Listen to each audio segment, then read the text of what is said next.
चुनाव सुधार और चुनावी प्रक्रिया को बेहतर बनाने और अच्छा करने से जुड़े काम वाली संस्था एडीआर की नई रिपोर्ट ने सनसनी मचा दी। इस रिपोर्ट के मुताबिक 2024 के लोकसभा चुनाव में 543 में से 538 सीटों पर डाले गए वोटों की संख्या और गिने गए वोटों की संख्या में अंतर है।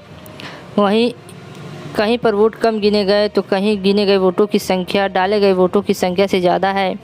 एडीआर संस्थापक जगदीप छोकर ने रिपोर्ट जारी करते हुए कहा है कि उसे चुनाव आयोग और उसकी कार्यप्रणाली के साथ साथ चुनावी पारदर्शिता पर भी अहम सवाल उठ रहे हैं। कई ऐसी सीटें हैं जहां पर यह अंतर इतना ज़्यादा है कि उससे चुनाव नतीजे अलग भी हो सकते हैं। एडीआर रिपोर्ट के मुताबिक देश के 362 लोकसभा सीटों पर कुल 5,54,598 वोट कम गिने गए हैं। वहीं देश के 176 लोकसभा सीटों पर कुल मिलाकर 35,093 वोट ज़्यादा गिने गए हैं।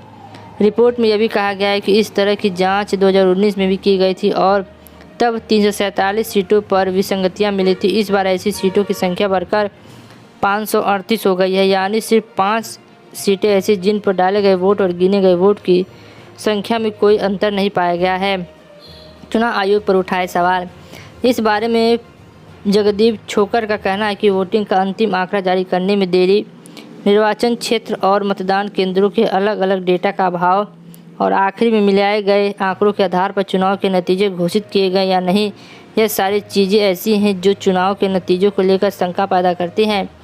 रिपोर्ट के मुताबिक चुनाव आयोग अभी तक डेटा से जुड़ी पारदर्शिता सुनिश्चित करने और देरी का उचित स्पष्टीकरण देने में विफल रहा है। इस आंकड़ों के मुताबिक यूपी की 55 सीटें ऐसी हैं जिन पर कम वोट गिने गए हैं और 25 सीटों पर ज़्यादा वोट गिने गए हैं। बिहार की 19 सीटों पर कम वोट गिने गए और 21 सीटों पर ज़्यादा वोट गिने गए हैं। ऐसे ही दिल्ली की सभी 60 सीटों पर गिने गए वोट डाले गए कुल वोटों की तुलना में कम है।